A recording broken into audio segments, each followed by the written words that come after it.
nchi yao, wanajenga vitu vinavyodumu kwa miaka mingi sana. Lakini ukiwa kwenye nchi ya watu majambazi,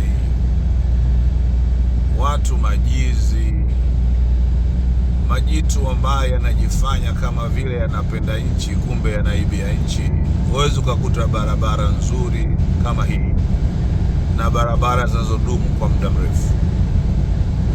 Utakuta barabara baada ya muda mfupi, tena wakati mwingine hata kabla ya kufunguliwa, imeshaanza kukatika katika, kwa sababu watu walipeana mapasenti hapo, wakaibia nchi.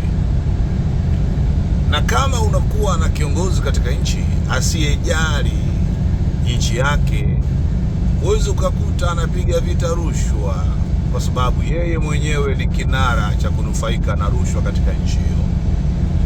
Lakini Mungu si Nebukadreza. Kuna siku Tanzania itapata rais anayejitambua, rais aliyejaa huruma, mwenye mapenzi mema na watu wake, na Tanzania itabadilika. Lakini kwa sasa aliyopo anaweza kakaa Ikulu akapanga jinsi ya kuwapiga risasi Watanganyika. Mwenyezi Mungu utusamehe na uturehemu.